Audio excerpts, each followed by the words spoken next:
côtes bretonnes, un mammifère a décidé de vivre toute sa vie dans l'eau.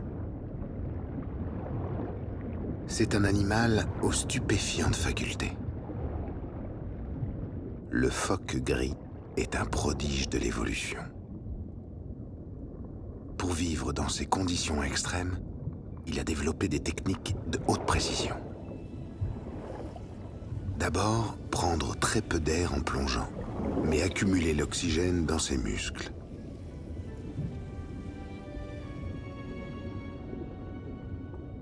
Ensuite, faire baisser son rythme cardiaque à 5 pulsations par minute.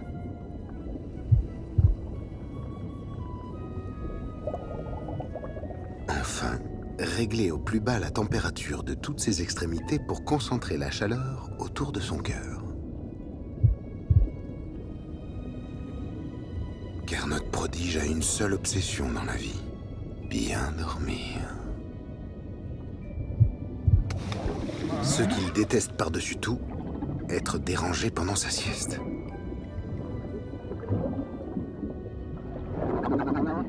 Les jeunes ne respectent rien.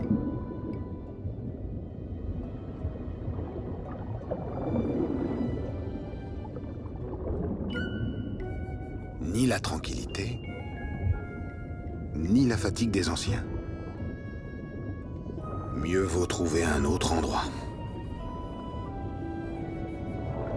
Rien ne l'empêchera de ne rien faire.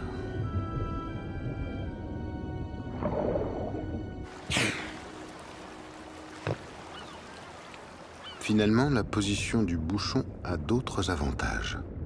On se laisse bercer, on ouvre les narines une fois tous les quarts d'heure. Ça suffit.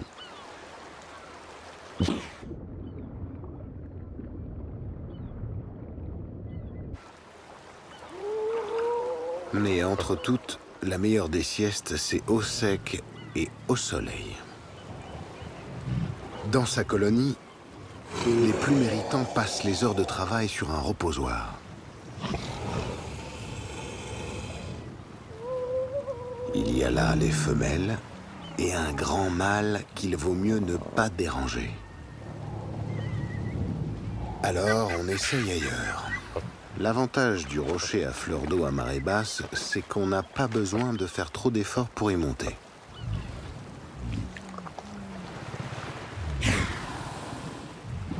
Et là, le top du top, c'est la position de la banane. Surtout ne pas mouiller ses pattes. À travers elle, la chaleur du soleil irradie tout le corps. Un bonheur intégral. Et quand la marée remonte, se laisser porter. Et maintenant, pour changer, il est temps de trouver un endroit au calme.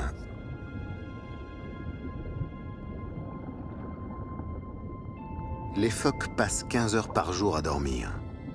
Le reste du temps, ils pensent au prochain repos.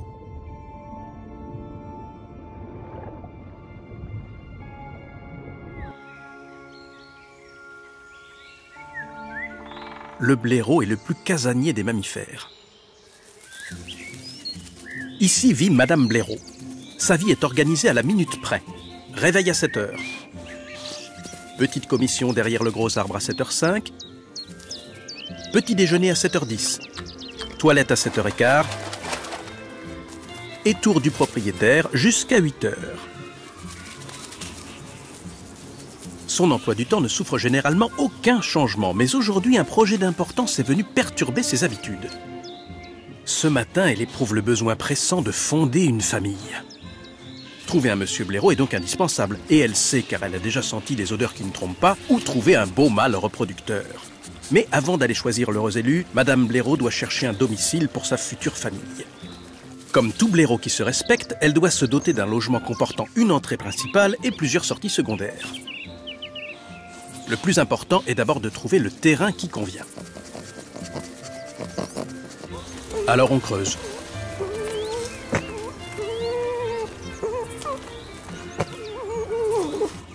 Le terrain est trop meuble. Allons voir ailleurs. pardon, madame.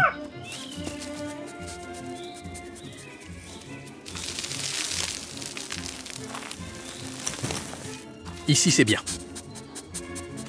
Non, finalement, c'est pas bien. Et là? Bof, pas terrible. Ah, voilà le bon endroit.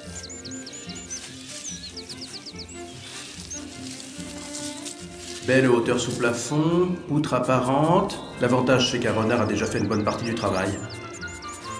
Ici, on sera bien. Et Monsieur Blaireau m'aidera pour les finitions. Madame Blaireau sait que de l'autre côté du lac résident quelques mâles de bonne famille. Le tout est de ne pas se laisser abuser par un blaireau volage. Il arrive en effet que certains mâles acceptent l'invitation et partent au moment des naissances des blaireautins. Madame Blaireau dispose d'un nez qui ne trompe pas. Un mâle a laissé ici l'odeur de son passage. Où se cache-t-il ?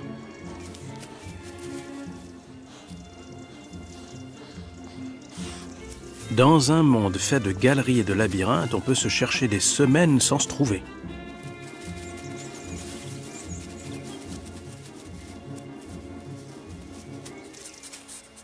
Le voilà.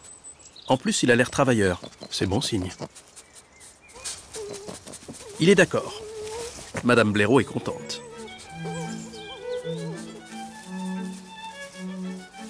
Non, la maison, c'est de l'autre côté du lac, par ici, Monsieur Blaireau. Monsieur et Madame Blaireau vont pouvoir maintenant aménager leur domicile conjugal. Pour cela, ils devront charrier 40 tonnes de terre afin d'aménager des galeries sur plusieurs étages. Ils auront bientôt 5 blaireautins qui devront se lever à 7 h, faire leur commission à 7 h 05, prendre leur petit déjeuner à 7 h 10, faire leur toilette à 7 h 15, faire le...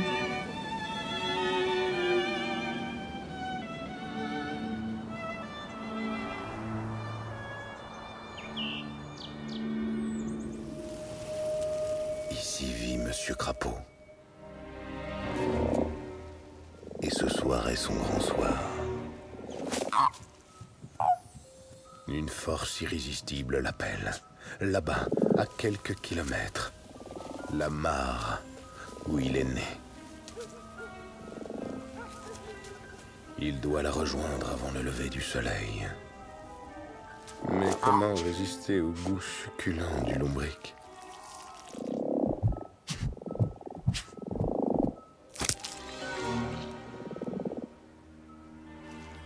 Il n'a pas mangé depuis 6 mois.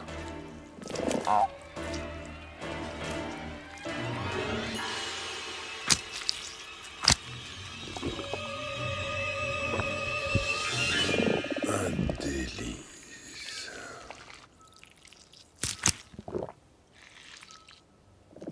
C'est reparti. Pourquoi ce voyage?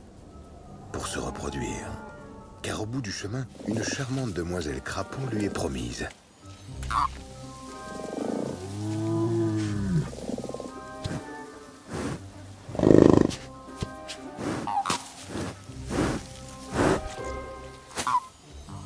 Monsieur Crapaud n'est maintenant plus seul. Comme lui, ils sont des centaines à s'être réveillés ce soir pour accomplir leur destinée. Ils se dirigent tous dans la même direction.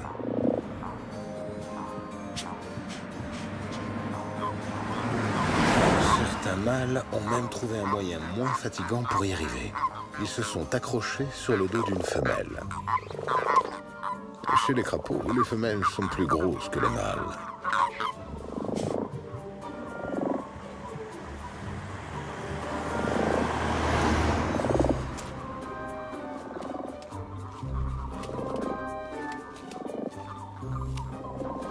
Ça passe ou ça casse.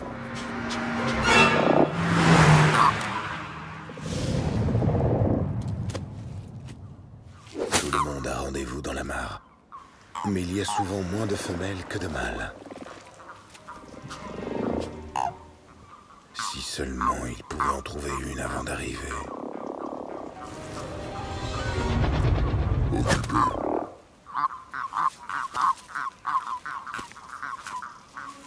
C'est pas grave. demeure ici un crapaud-duc construit par les hommes. Ça permet de passer la route tranquille. Enfin, presque tranquille.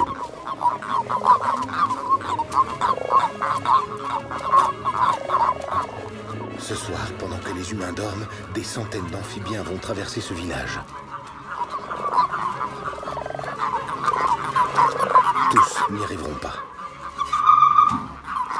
Monsieur Crapaud s'est résigné à y cheminer seul.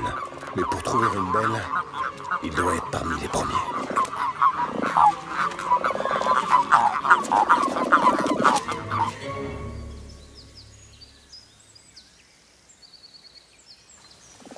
La voilà. La mare qu'il a vue naître. Vite, trouvez sa princesse.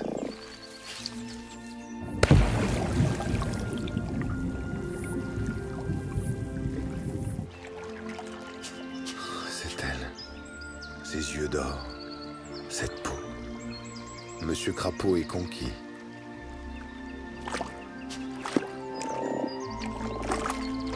Les deux amoureux vont ainsi passer quelques jours collés l'un à l'autre. Madame Crapaud pondra 7000 œufs dans l'eau que Monsieur Crapaud, bien placé, pourra ensemencer. Monsieur Crapaud retournera seul dans ses quartiers d'été. C'est ainsi que chaque année en février, des millions d'amphibiens font leur voyage nuptial. Si vous les voyez sur les routes, prenez soin de ne pas les écraser. C'est l'amour qui les appelle. Les animaux qui peuplent nos contrées ont de fabuleuses aventures à nous raconter. Ils vivent là, tout proche de nous, à l'abri de nos regards. Ils parcourent des distances immenses au-dessus de nos têtes.